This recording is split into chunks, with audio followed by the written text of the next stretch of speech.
They call Jaws the birth of the summer blockbuster, the film that changed the rhythm of Hollywood forever, a masterclass in suspense that turned a B-movie premise into high art. Get away out of that. It wasn't a masterclass, it was a resignation letter written in squid ink. Come here to me and I'll tell ye the real story. The story they don't put on the commemorative plaque. This wasn't a group of geniuses coming together to make magic. It was a confederacy of dunces stumbling into a minefield. The fact that this movie exists at all, let alone that it's good, is proof that God protects drunks, babies, and film crews with more money than sense. Chapter 1. The Trap. We have to start at the beginning. Long before the shark or the rubber approximation of a shark ever touched the water, we have to look at the absolute state of the studio system in 1974. Universal Pictures was looking for a hit, but they were looking in the bargain bin. They bought the rights to Peter Benchley's novel before it even hit the shelves. Why? Did they see literary brilliance? Did they see deep character study? Not a bit of it. They saw a picture of a big fish and thought, that'll scare the wits out of the tourists. They didn't read the book. If they had, they would have realised that Jaws the novel is a total dog's dinner. It's not an adventure, it's a soap opera. It's full of mafia loan sharks, a subplot about the mayor keeping the beaches open because he's in debt to the mob, and a long, tedious affair between Hooper and Chief Brody's wife. It was trash. Expensive, shiny trash. But the suits didn't have a Scooby. They just wanted a monster movie. They wanted King Kong in a wetsuit. So, who do they hire to steer this sinking ship? First, they get a fella named Dick Richards. A nice enough lad, I'm sure. But he walked into the first production meeting and kept talking about the whale. He kept saying, I want the whale to rise up and the whale should roar. The producers looked at each other, realised this man had never seen a fish in his life, and fired him before lunch. That is the level of brain power we are dealing with. They were already chancing their arm, and they hadn't even hired a director yet. Enter Steven Spielberg. Now, you look at him today and you see the beard, the baseball cap, the legend. But in 1974, he was 26 years old. He was a kid. And like most kids in Hollywood, he had a head full of notions. The absolute notions on this lad. He didn't want to make a monster movie. He thought he was too good for it. He wanted to make art. He wanted to make Citizen Kane on a boat. He tried to quit the movie 3 times before he even started. He told the producers, I don't want to be the shark guy. But the studio held him to his contract. They essentially trapped him. So, Spielberg, in a fit of artistic ego, decided that if he had to make this movie, he was going to make it the hardest way possible. Here is the decision that nearly destroyed the lives of 300 people.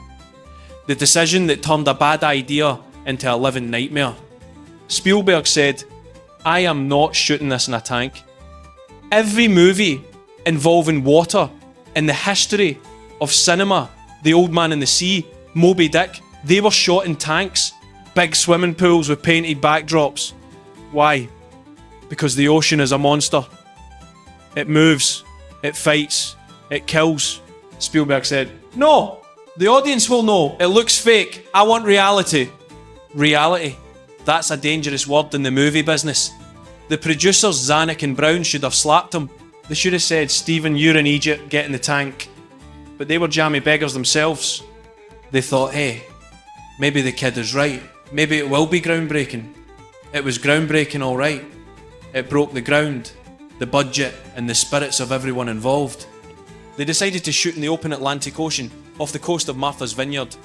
They voluntarily walked into a war zone. They decided to battle the tides, the wind, the salt, and the sun, all for the sake of artistic integrity. It was the logistical equivalent of deciding to film a movie about volcanoes inside an active volcano because the CGI lava doesn't look hot enough. And the casting? Stop the lights. You think they had their pick of the litter? Not a chance. Nobody wanted to be in this movie. They offered the role of Quint to Lee Marvin. The great Lee Marvin. He laughed at them. He said, I'm not going to spend 3 months fishing for a dummy. They offered it to Sterling Hayden. He said he'd rather pay his taxes than get on that boat. They were scraping the bottom of the barrel. They finally got Robert Shaw because he owed the IRS money and needed a paycheck quickly. That's not passion. That's desperation. They got Roy Scheider because he overheard Spielberg talking about the script at a party and begged for the job because his last 3 movies had flopped. And Richard Dreyfuss, he turned it down twice. He thought it was a joke. He only said yes after he watched his latest film, The Apprenticeship of Duddy Kravitz, and thought his performance was so bad that he needed to do something quick to save his career. So, look at the team they've assembled. A director who doesn't want to be there. A lead actor who is only there to pay off the taxman. A co-star who thinks the script is garbage. And a studio that thinks they're making a B-movie about a whale.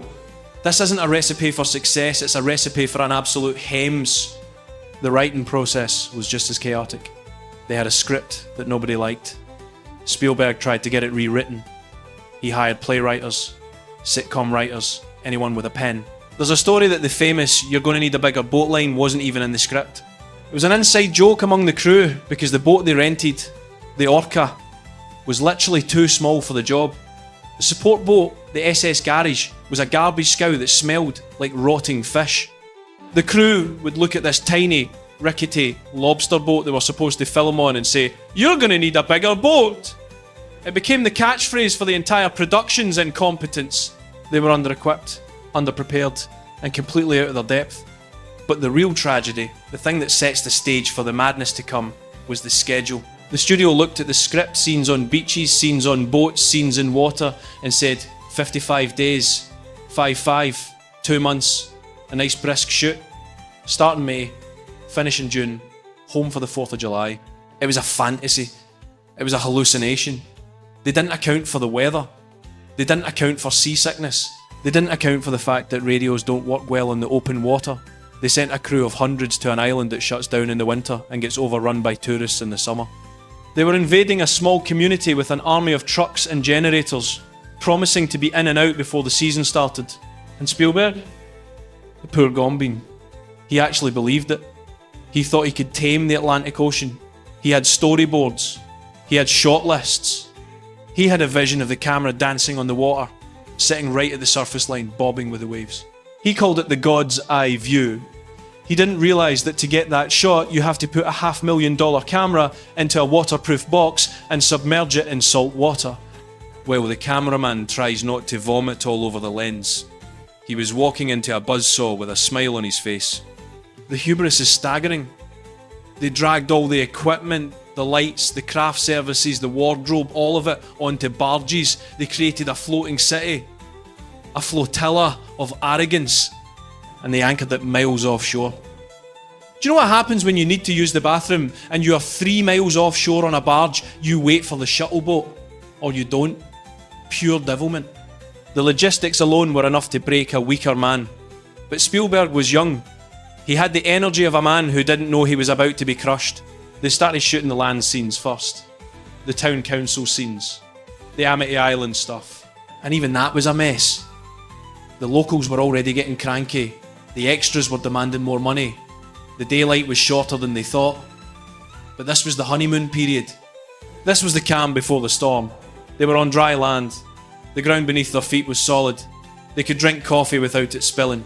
They could talk to each other without screaming over the wind. They thought, this is tough, but we can do it. They didn't have a Scooby. They were standing on the edge of the precipice, looking down and thinking it was a shallow step. They had built their plan on the assumption that the mechanical hero of the film would actually show up for work. They assumed that Bruce, the 25-foot shark, was a marvel of engineering. They assumed that the tests in the warehouse meant something. They were about to learn the first law of the sea. The sea destroys everything you love. As the land scenes wrapped up and the call sheet pointed toward the water, the mood shifted. The crew looked at the ocean, grey and cold and endless, and then they looked at the plastic shark sitting under a tarp on the dock. It looked impressive. It looked scary. It looked like a movie star.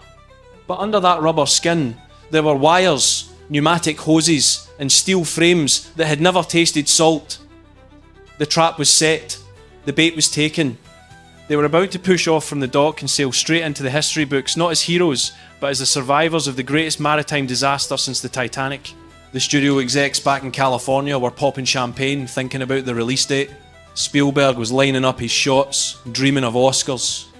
And somewhere, deep in the Atlantic, the fish were laughing. Because the real villain of Jaws wasn't the shark, it was the salt water, and it was hungry. So, the stage is set, the fools are on the boat, the money is spent, and the rubber shark is waiting to be dropped into the drink. And that, my friends, is where the comedy stops and the tragedy begins. The moment Bruce hit the water, the movie stopped being a production and started being a salvage operation. But sure, look, that's a story for the next pint. Chapter 2, The Rubber Turd. If Chapter 1 was the tragedy of ambition, Chapter 2 is the comedy of engineering. We need to talk about Bruce. Now, naming a 25-foot, 2-ton killing machine Bruce after your divorce lawyer is a decent joke. It's a bit of Hollywood wit, but the jokes stopped being funny the moment they realised that Bruce the lawyer was more useful in a fight than Bruce the shark. This mechanical beast is the single greatest example of measure twice, cut once being ignored in human history. It wasn't a special effect, it was a paperweight with teeth. To understand the scale of this disaster, you have to look at the pedigree. The man who built Bruce was Bob Matty. He was a legend. He built the giant squid for 20,000 leagues under the sea. He was the guy you called when you wanted a monster. But the squid was operated by wires. It was a puppet. For Jaws, Spielberg wanted a robot.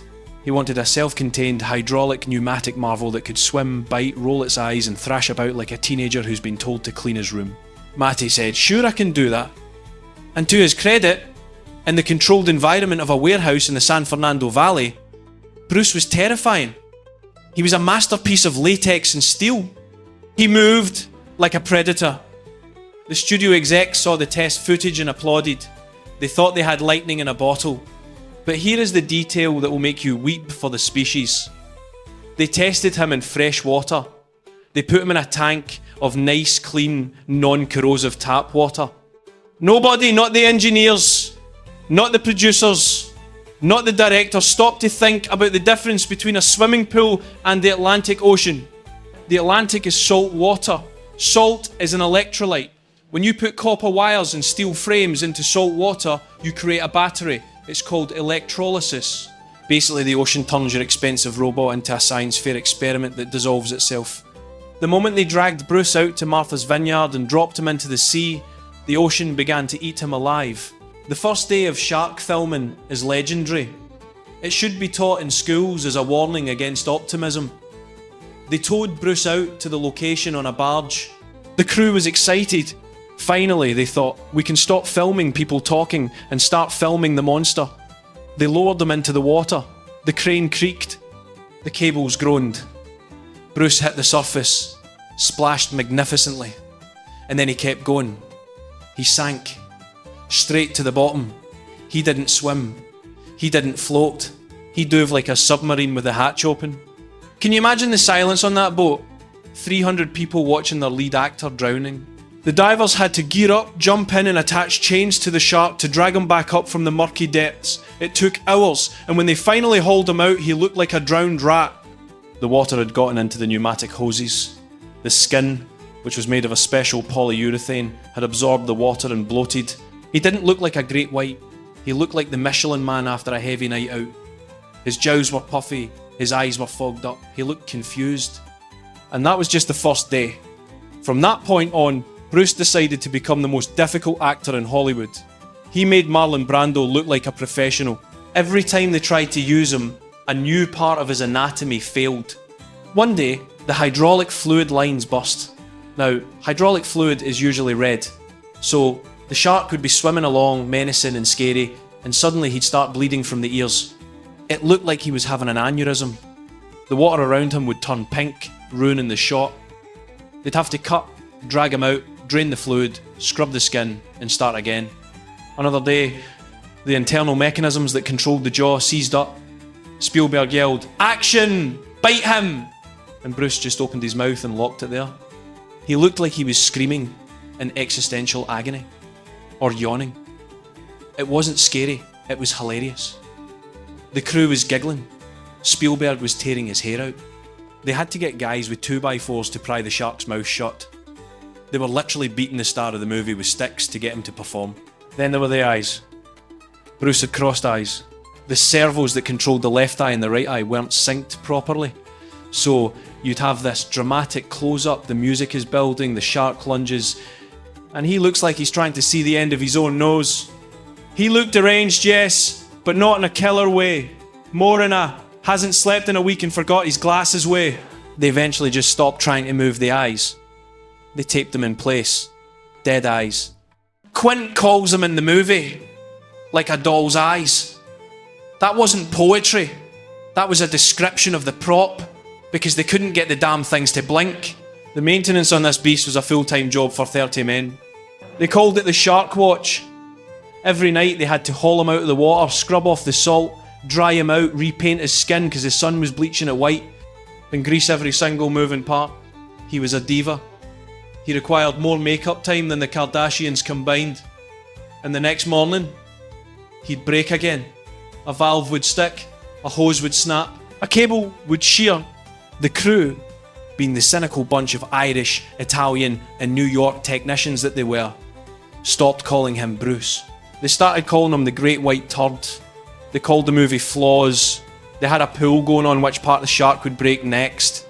I've got $10 on the tail falling off. I've got 20 on the dorsal fin imploding. It was the only way to stay sane. They were trapped on a boat with a monster that refused to monster. There's a specific rig they built called the Sea Sled.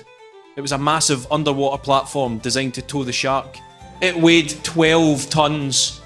12 tons of steel dragging along the sea floor.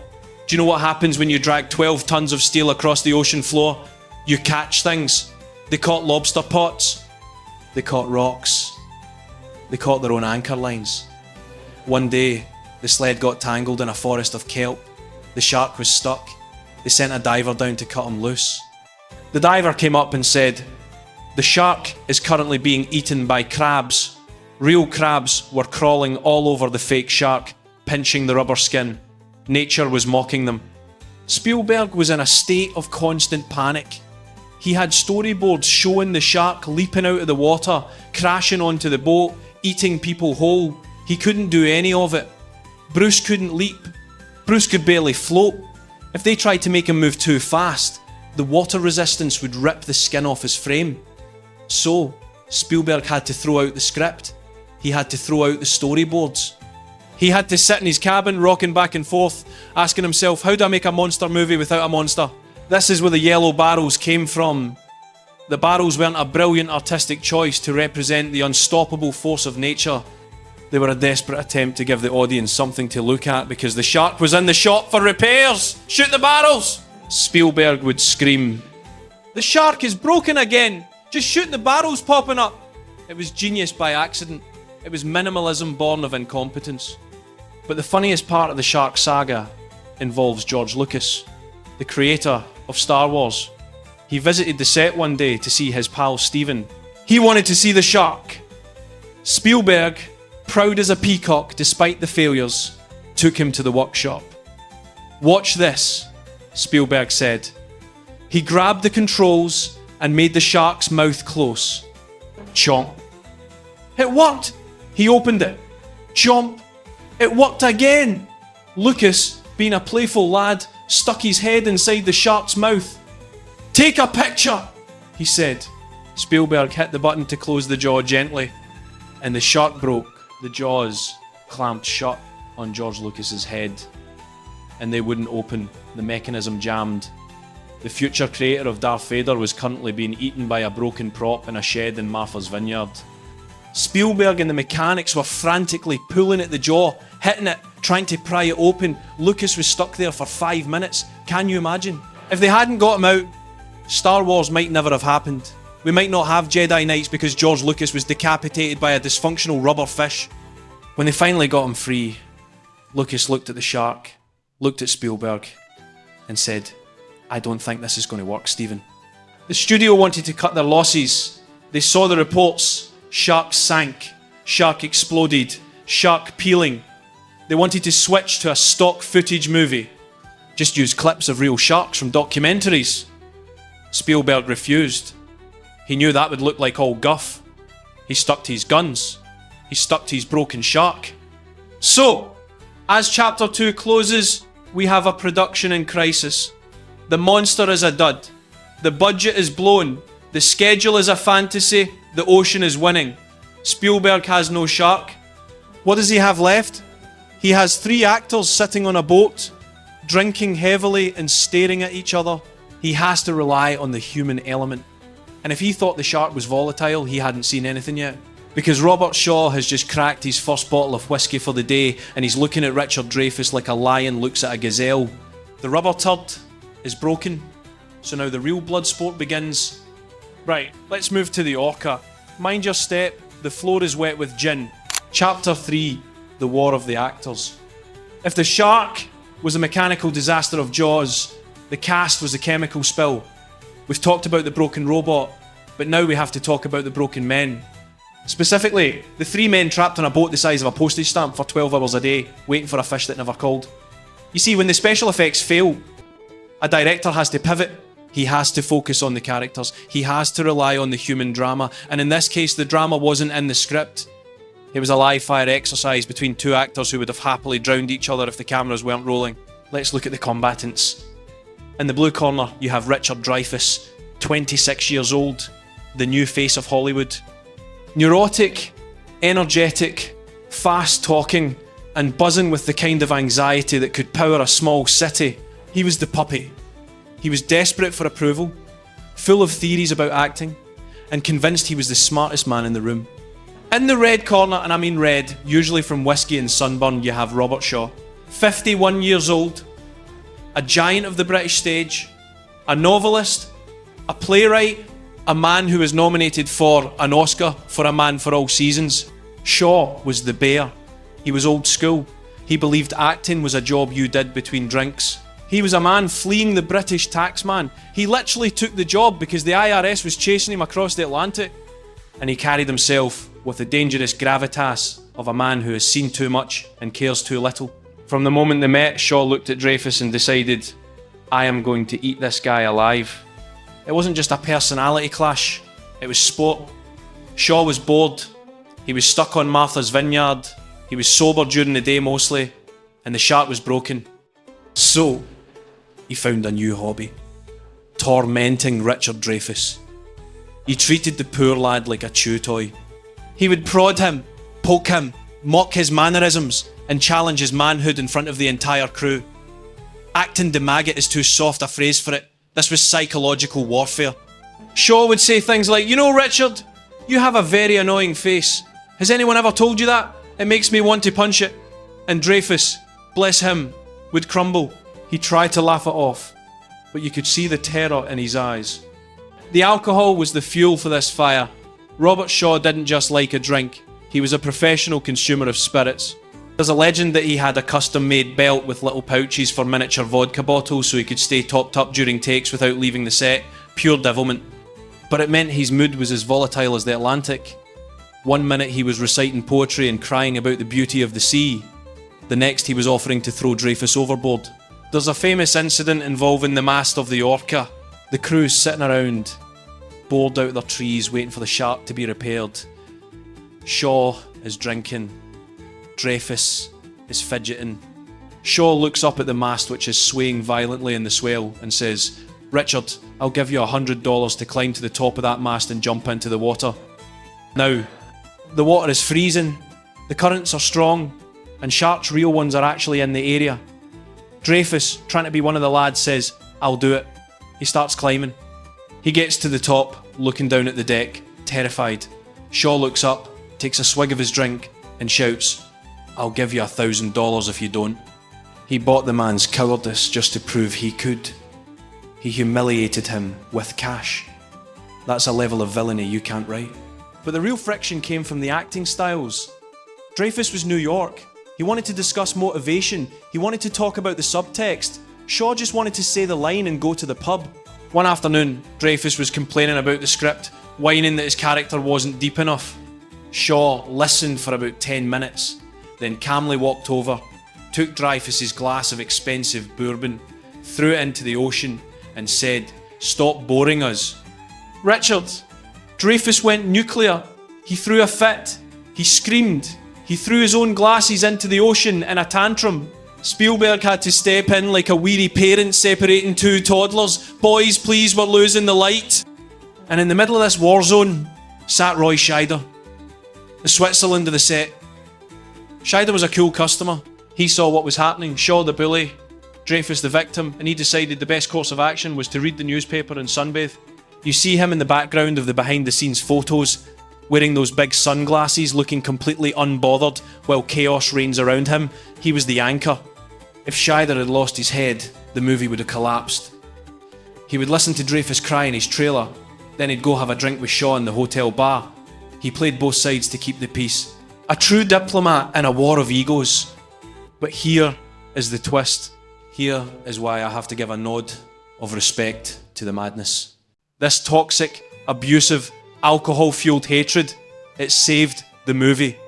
Spielberg, desperate and seeing his mechanical shark failing, realised that the tension between the actors was gold. He started encouraging it. He let the cameras roll when they were bickering. He rewrote scenes to lean into the hostility. Look at the dinner scene on the boat, the scene where they compare scars. That isn't just acting. When Quint looks at Hooper with that sneer of absolute dismissal, that is Robert Shaw looking at Richard Dreyfuss. When Hooper snaps back, trying to prove he's tough, that is Dreyfuss trying to stand up to his tormentor. The chemistry crackles because it is real. It is genuine, unvarnished disdain. You can smell the whiskey and the fear. If they had been best friends, if they had gotten along and sung Kumbaya, the movie would have been boring. The tension on the Orca works because you genuinely believe these three men might kill each other before the shark gets a chance. The audience feels the claustrophobia because the actors were feeling it. They were trapped in a floating prison with a man who hated them. The climax of this insanity, of course, is the USS Indianapolis speech. We touched on it before, but let's go deeper. It is the most important scene in the film. 4 minutes of pure monologue. No shark, no action, just a man telling a story. Shaw wrote most of it himself, rewriting the scriptwriter's draft because he thought it was all guff. He stripped it down. He made it darker.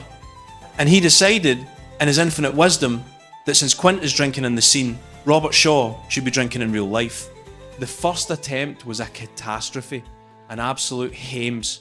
Shaw showed up absolutely legless. He was slurring, he was drooling, he forgot where he was, he leaned over the table and nearly fell asleep.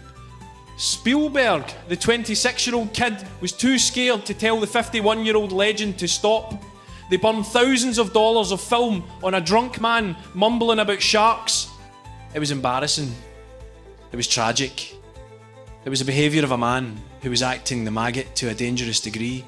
But then, the redemption. The next morning, Shaw calls Spielberg. He's panicked. "Stephen, tell me I didn't ruin it."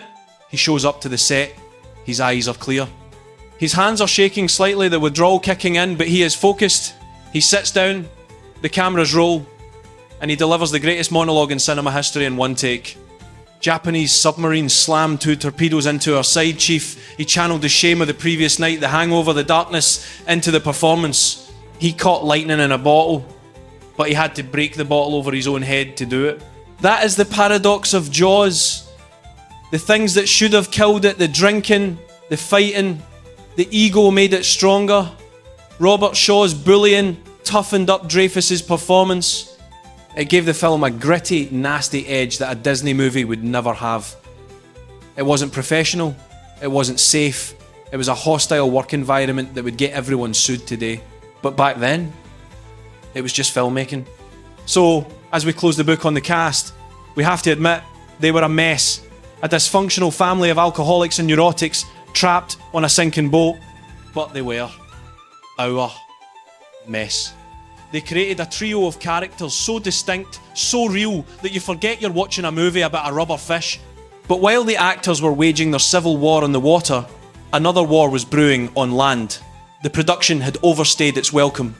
The people of Martha's Vineyard were sharpening their pitchforks. The food was running out. The toilets were backing up. The actors might have hated each other, but the locals hated everyone. Right, finish your drink. We're heading back to shore, and I wouldn't wear a crew t-shirt if I were you. The town is ready to riot. Chapter 4, The Revolt of the Locals. If the ocean was the enemy, and the actors were the infantry, then Martha's Vineyard was occupied territory. We have to talk about the invasion, because that's what it was. Universal Studios didn't just film on location. They staged a military landing on a quiet upper-class island that just wanted to drink tea and sail their yachts in peace. They promised the locals a quick fling in and out, a few weeks, boost the local economy, shake hands, and leave. What they gave them was a marriage from hell that lasted 6 months and nearly ended in a riot. The plan was simple. Arrive in May, shoot the land scenes, shoot the water scenes, leave by June, be gone before the summer people arrived. On Martha's Vineyard, the summer people are sacred. They are the wealthy elites from New York and Boston who pay the bills. You do not disturb the summer people. You do not park 10-ton generator trucks on their lawns. You do not blow up mechanical sharks in their bays. Spielberg, in his naive arrogance, thought he could thread the needle. He thought he could make a blockbuster movie without disrupting the tea parties. Get away out of that! By July, the production had become a cancer on the island. They were everywhere. They had taken over the hotels, they had taken over the restaurants, they had taken over the harbour.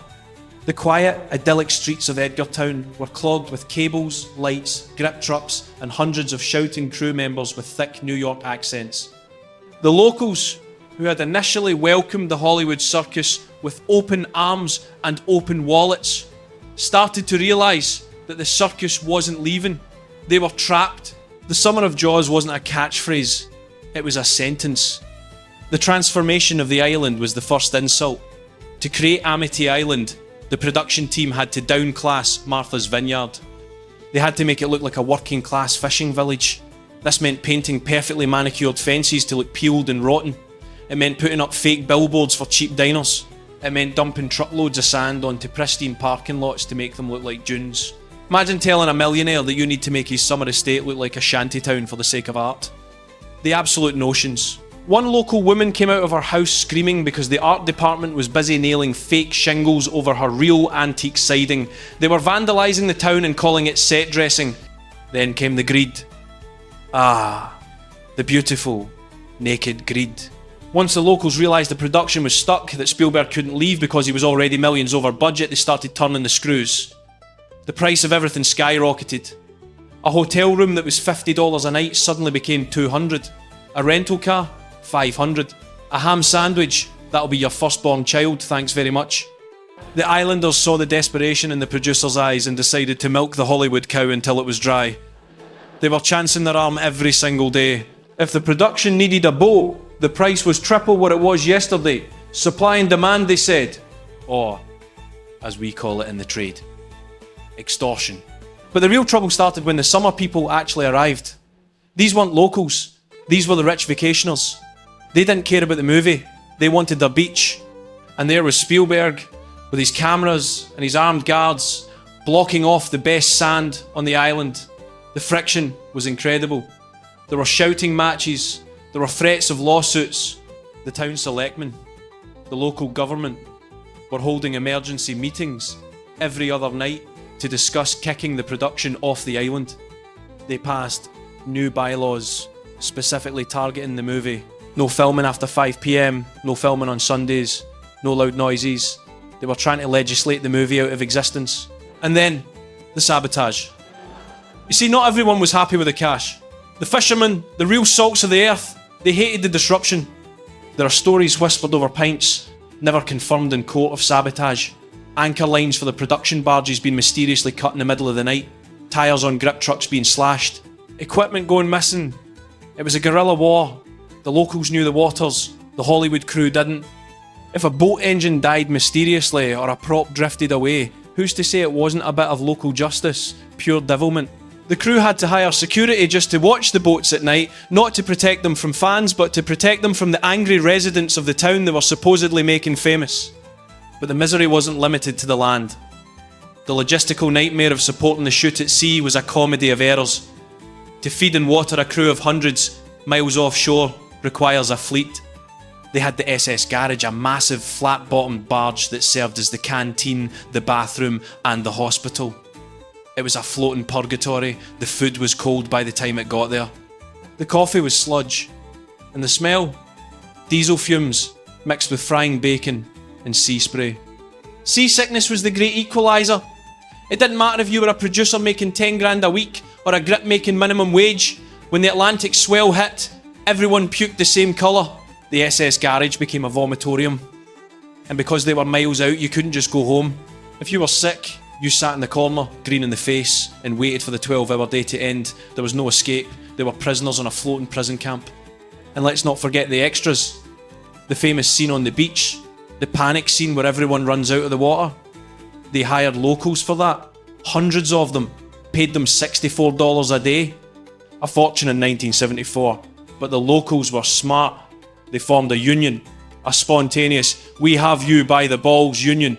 They demanded overtime. They demanded better food. They realised that without them, Spielberg had no movie. There's a story of a group of extras who refused to run out of the water screaming until they got a guarantee of donuts at the craft services table. They held the panic hostage for pastries. That is the level of pettiness we are dealing with. The psychological toll on Spielberg was immense. He wasn't just directing a movie. He was the mayor of a city that hated him. He stopped going into town. He slept on a boat or in a rented house far away from the main streets. He was paranoid. He thought the island was conspiring against him. And he wasn't entirely wrong. He became a recluse. The boy wonder of Hollywood was hiding in his room, playing clarinet badly, by all accounts, and watching the Texas Chainsaw Massacre on repeat because it was the only tape he had. He was cracking up. By the time September rolled around, the leaves were changing colour. The movie was supposed to be a summer film. Now they were shooting in autumn.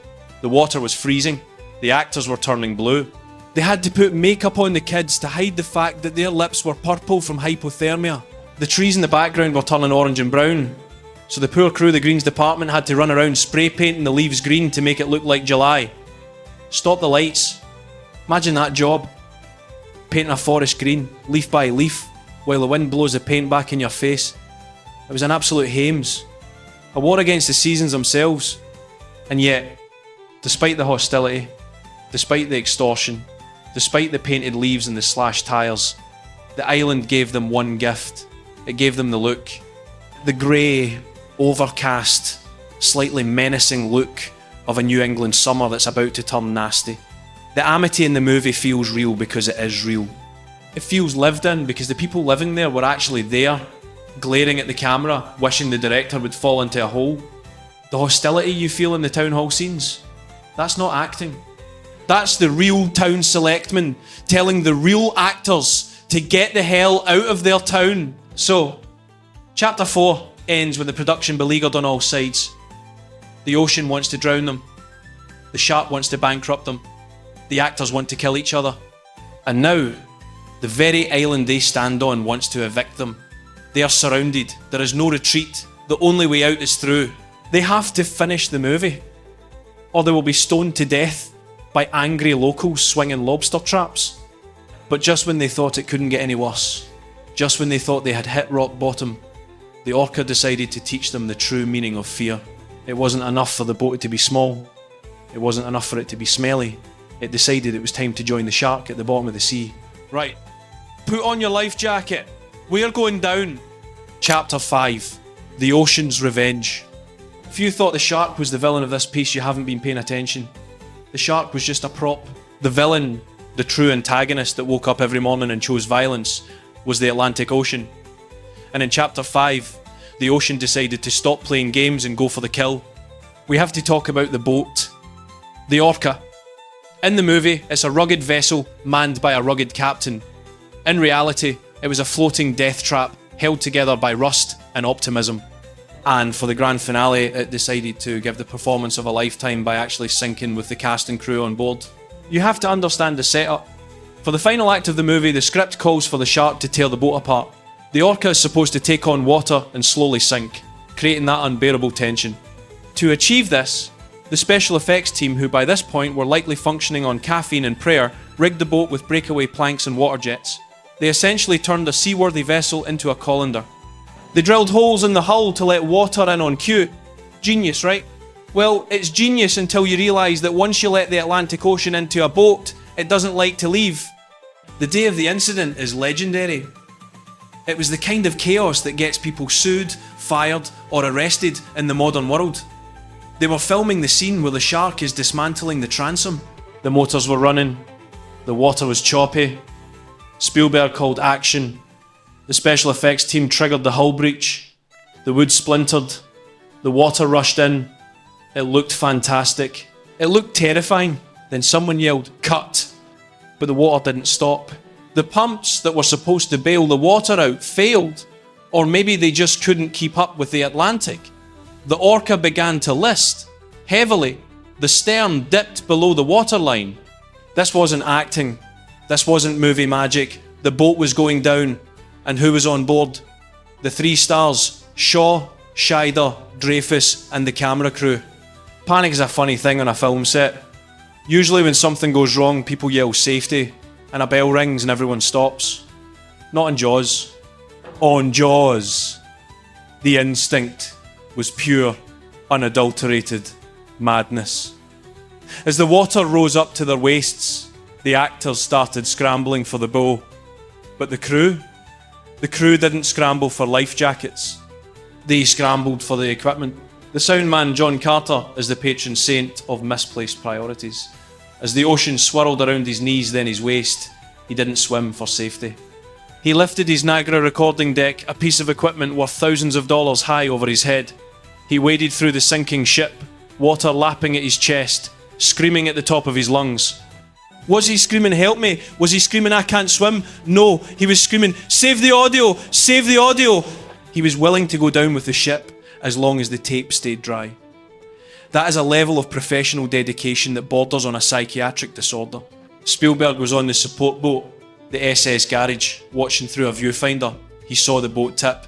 He saw his actors sliding toward the shark-infested waters. Well, infested with the broken mechanical shark, but terrifying nonetheless. He grabbed a megaphone and started screaming instructions. But in the chaos, nobody was listening to the director. They were listening to the survival instinct. The safety boats, which were supposed to be right there, were out of position. Why? Because the tide had dragged them away while they were setting up the shot. The incompetence is staggering. They were sinking, and the rescue team was 100 yards away, trying to start their engines. Robert Shaw, who was probably the most sober he'd been all shoot due to the adrenaline, reportedly looked at the water rising and just shook his head as if to say, "I knew this movie would kill me." They managed to get a line to the Orca and tow it toward the shallows just before it fully capsized. They pulled the actors off like rats fleeing a sewer. They saved the camera, they saved the audio. But the boat was a write-off. They had to patch it up with plywood and fiberglass just to finish the movie. If you look closely at the film, in the final scenes the Orca looks different from shot to shot. That's because half the time it's a different boat or a patched up wreck that they were desperately bailing out between takes. This incident broke Spielberg. It was the moment the fun stopped. He realised he wasn't just making a bad movie, he was making a dangerous one. He started having nightmares. He dreamed he was on the bottom of the ocean trying to scream but only bubbles came out. He slept with a celery stalk under his pillow because he thought it was good luck. The man was cracking up. He was 26 and he had the weight of 3 lives and $10 million on his conscience. And yet, out of this disaster came the ending. The original script ending, as written in the book, was grim. The shark just dies. It succumbs to its wounds and sinks. It's realistic, sure. But after months of torture, after the sinking boat, after the broken robots, Spielberg decided realism could go. Jump in the lake. He wanted vengeance. He wanted an explosion. He wanted to blow that shark back to the Stone Age. He came up with the idea of the scuba tank. Brody shoves the tank in the shark's mouth, climbs the mast, and shoots it. Kaboom! The writer, Peter Benchley, hated it. He screamed at Spielberg. "That's impossible! A tank wouldn't explode like that! The physics are wrong!" Spielberg looked at him, exhausted, sunburnt, and probably half mad, and said, "Peter, I don't care about the physics. If the audience has stayed with us for 2 hours of this misery, they will believe anything. I want the shark to explode." He was chancing his arm. He was betting everything on the rule of cool. And he was right. But even filming the explosion was a hames. They sent a second unit crew out to get shots of real sharks in Australia to mix in. They put a little actor in a cage, a midget actually, to make the shark look bigger. Stop the lights. They hired a small person to sit in a cage underwater so a normal shark would look like a monster. The shark got caught in the cage cable and tore the cage apart. The footage is in the movie. That shot of the shark thrashing and breaking the cage, that's real. And the empty cage, that's because the actor wasn't in it at that moment. If he had been, it would have been a snuff film. Back on the vineyard, they filmed the final explosion without the main shark because, surprise, surprise, it had broken again. They built a miniature shark, a tiny little model, and they blew it up in a tank. The grand finale of the biggest movie of the decade is a plastic toy exploding in a bathtub. But the editing sells it, the sound sells it, the relief of the audience sells it. The shoot finally ended not with a cheer, but with a whimper. The day they wrapped, Spielberg didn't make a speech, he didn't pop champagne, he had a boat waiting at the dock.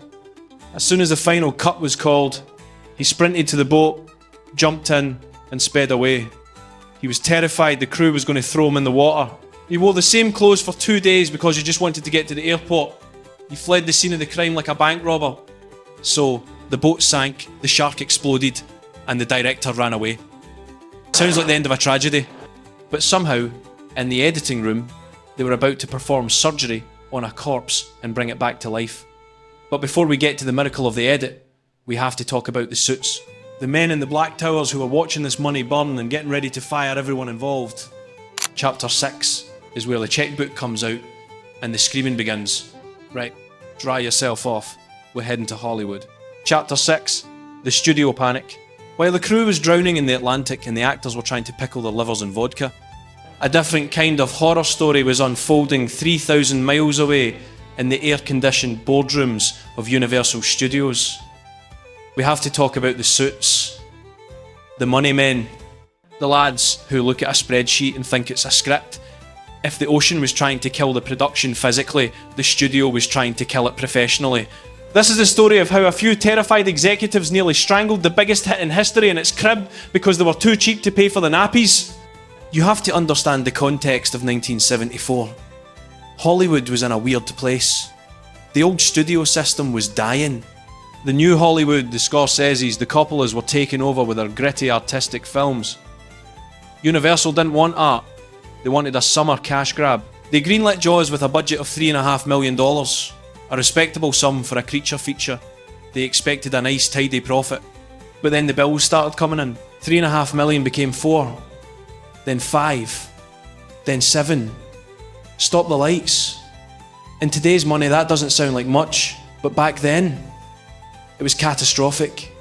It was like watching a taxi meter spinning while the car is stuck in traffic. Every day the sun didn't shine on Martha's Vineyard cost the studio thousands. Every day the shark broke cost thousands more. The budget eventually ballooned to $9 million. That's nearly triple the original estimate. To the suits, this wasn't a movie anymore. It was a financial black hole sucking the life out of the company. The executives in the Black Tower, that's what they call the Universal HQ, a big, ominous monolith in Los Angeles, were losing their minds. They were watching the dailies.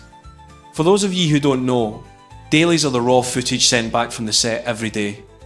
Usually you see actors acting. You see scenes. On Jaws, the executives were watching hours of water. Just water. Waves crashing. Boats rocking. Men sitting around looking bored. Where is the shark? They would scream at the screen. We paid for a shark. Why are we looking at Richard Dreyfuss's sunburn? They didn't have a Scooby what was happening. They just saw the money burning. There were serious discussions about shutting the whole thing down, cutting their losses. Burn the negative, they said. Claim the insurance. They thought it would be cheaper to admit defeat than to keep funding Spielberg's holiday in the Atlantic. They called it the Great White Write-Off. Every week, they would send a producer down to the set, a hatchet man. His job was simple: go to the island, find Spielberg and fire him. Or at least threaten him enough to speed things up.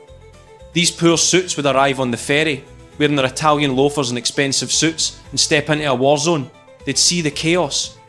They'd see the crew looking like castaways from Lord of the Flies. They'd see Robert Shaw drunk in a wetsuit, and they'd see Spielberg pale, shaken, looking like he hadn't slept since May.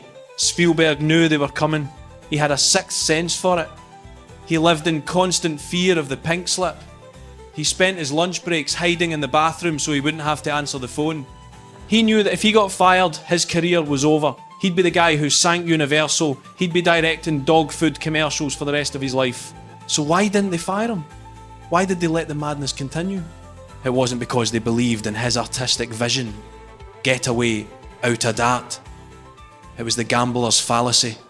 They were in too deep. They had already spent $5 million. If they stopped now, that money was gone forever. If they spent another $4 million, maybe, just maybe, they could finish the thing and make a few bob back. They were chasing their losses. It was pure, desperate greed. Sid Sheenberg, the head of the studio, is the one who held the line. He protected Spielberg, not out of love, but out of a calculated risk that the kid might actually pull a rabbit out of the hat or a shark out of the water. But here is where the cynicism really kicks in. Here is where the jaded historian points a finger and says, this is where cinema died. Because the studio was so terrified that the movie was a turkey, they changed the way they released it. Back in the day, you released a movie in a few cities first. New York, LA, Chicago. You let the reviews build. You let word of mouth spread. It was called platforming. Universal looked at Jaws and said, if we do that, the critics will kill us. People will tell their friends it's a mess. The shark looks fake. They were convinced the word of mouth would be poison. So, they came up with a new plan. A plan born of cowardice and marketing genius. Let's open it everywhere at once. Saturation booking. Hundreds of screens on the same day. And let's support it with a massive TV advertising campaign. 30-second spots showing just the scary bits. Don't show the shark. Just show the screaming swimmers and the music. Dun dun, dun dun. They decided to sell the movie like a bar of soap. They didn't care if it was good. They just wanted to get as many bums in seats as possible on opening weekend before the audience realised it was a disaster. They were trying to outrun the bad reviews. It was a cynical corporate strategy designed to minimise risk. And it changed the world. It invented the summer blockbuster. Every Marvel movie, every Fast and Furious, every billion-dollar opening weekend exists because Universal was scared Jaws was going to flop. They brute forced it into the public consciousness. The irony, of course, is that the movie was good. They didn't need to hide it, but they didn't know that. They were so blinded by the budget overruns and the production reports that they couldn't see the magic. They treated a masterpiece like a toxic asset. There's a story about the first test screening in Dallas. The executives were sweating bullets. They sat in the back row, expecting the audience to laugh at the rubber shark. They had their resignation letters ready in their pockets. The lights went down. The movie started. The girl swam out. The shark attacked. And the audience screamed. Not a little gasp. A primal scream. People jumped out of their seats. One man ran out of the theatre and vomited in the lobby. The executives looked at each other in shock. They weren't looking at a tax write-off anymore. They were looking at a gold mine. But even then, they didn't understand why it worked. They thought it was the marketing. They patted themselves on the back for the TV spots. They ignored the fact that Spielberg had crafted a perfect suspense machine. To the suits. Jaws was a victory of accounting, not art. So, as the production finally wrapped and the crew escaped the island, the studio went into overdrive. They printed the posters, they booked the commercials, they prepared to force-feed this movie to America, whether America wanted it or not. But there was one final hurdle. The footage was still a mess. It was miles of disjointed scenes, bad audio, and a shark that looked different in every shot. The movie wasn't finished. It was a jigsaw puzzle with half the pieces missing. Enter Verna Fields. The woman with the scissors. The unsung hero who took this pile of expensive garbage and turned it into cinema. Without her, Spielberg would be managing a Blockbuster video right now. Right, finish your coffee. We're going to the editing bay. It's dark, it smells like cigarettes, and it's where the real movie was made. Chapter 7. The Edit. If the shoot was a war, the editing room was the field hospital. This is where the bodies were stitched back together. This is where the movie was actually made. You have to understand, when Spielberg fled Martha's Vineyard, he didn't have a film. He had a pile of disjointed footage, thousands of feet of celluloid that captured the greyest skies, the angriest actors, and the fakest looking shark in history. He had a jigsaw puzzle, but half the pieces were wet and the other half were missing. Enter Verna Fields. Mother cutter. Verna wasn't just an editor, she was a magician. She was the adult in the room. While Spielberg was having panic attacks and predicting his own career death, Verna sat in her house in the Pacific Palisades. Yes, they edited the movie in her house, not a studio. She calmly started cutting out the rubbish. And there was a lot of rubbish. The biggest problem, as we've established, was the shark. Spielberg had shot miles of footage of Bruce, but in the cold light of the editing room, on the Moviola machine, Bruce didn't look like a monster. He looked like a floating sofa. He wobbled. His eyes were dead, and not in a scary way. The hydraulic hiss was audible. It was laughable. If they had used the footage Spielberg shot, Jaws would have been a comedy. Verna Fields did something radical. She threw the shark in the bin. She started cutting frames. She cut the shark entering the frame. She cut the shark leaving the frame. She cut the shark entirely.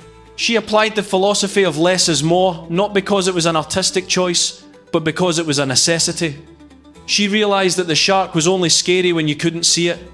So, she built the terror out of reactions. She cut to Roy Scheider's face. She cut to the water rippling. She cut to the yellow barrels. She created a rhythm of anticipation. Every time you feel scared watching Jaws, you aren't scared of the shark. You are scared of Verna Fields' scissors. She manipulated time. She stretched seconds into minutes. Look at the opening scene.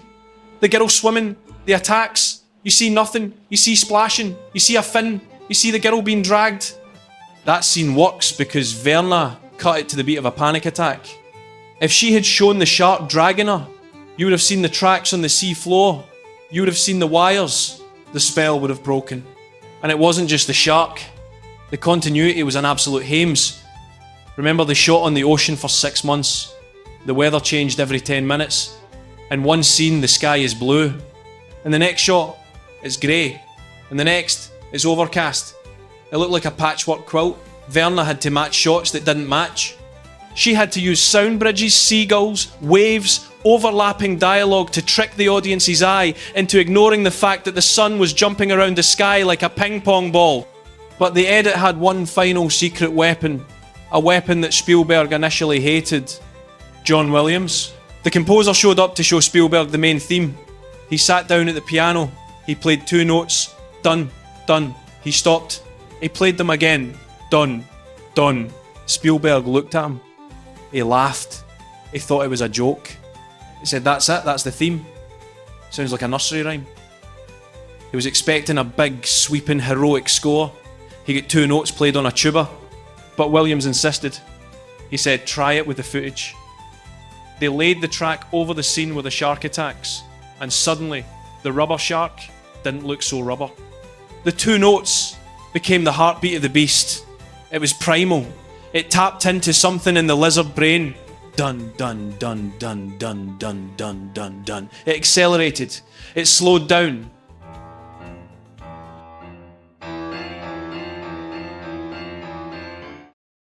It told the audience when to be scared.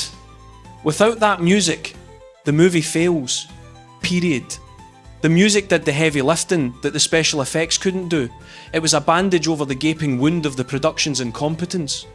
Spielberg admitted later that the score was responsible for 50% of the movie's success. I'd say it was 80%. The rest was Verna Fields saving his bacon. But there was one scene that wasn't working. The Ben Gardner scene.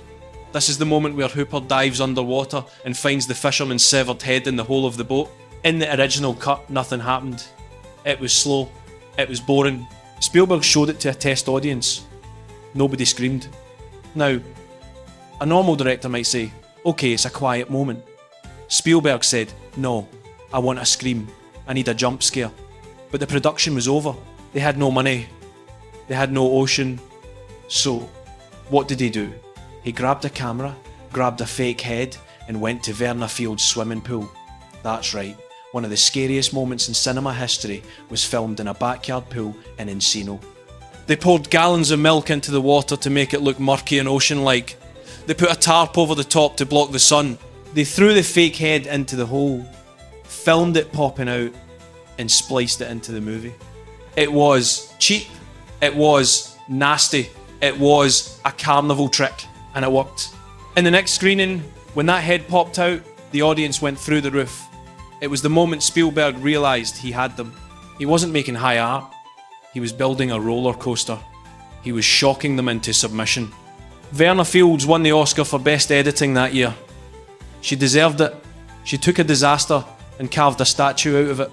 She saved Spielberg's career. And how did he thank her? Well, rumour has it he was a bit jealous of the credit she got. The Mother Cutter legend grew so big that people started saying she made the movie, not him. But sure, look, that's Hollywood. The ego always wins in the end. Chapter 8, the verdict. So, here we are. The end of the road. The movie is in the can. The shark is rotting in a junkyard. The actors are in rehab. The studio is holding its breath. On June 20th, 1975, Jaws opened. And the world lost its mind. It wasn't just a hit, it was a cultural phenomenon. People lined up around the block, they camped out. It became the first movie to earn $100 million at the box office, then 200. Then 4, it surpassed The Godfather. It became the highest grossing film of all time until Star Wars came along 2 years later to ruin the party. But why? Was it the genius of the script? Get away out of that. The script is a mess of B-movie tropes. Was it the acting? The acting is great, but it's great because they hated each other. Was it the shark? The shark was a joke. It was the chaos. The movie works because it feels dangerous. It feels uncontrolled. When you watch Jaws, you aren't watching a polished product. You are watching a group of desperate people fighting for their lives, both the characters and the crew. The struggle on screen mirrors the struggle behind the camera. The fear in Roy Scheider's eyes is the fear of a man who knows the boat is actually sinking. The relief at the end isn't acting, it's the relief that they survived the shoot. It was the ultimate happy accident. A perfect storm of bad luck that forced them to be creative. If the shark had worked, they would have shown it too much, and it would have been cheesy. If the weather had been nice, it wouldn't have looked so moody. If the actors had been friends, the tension would have been flat. Murphy's Law tried to kill Jaws, but instead, it made it immortal. But there is a dark side to this victory. The success of Jaws taught Hollywood the wrong lesson. The studios didn't look at it and say, wow, we should hire talented editors and focus on character. No, they looked at the money and said, we need more shark movies. They saw the saturation booking, the TV ads, the summer release date, and they said, that is the formula. Jaws accidentally invented the blockbuster.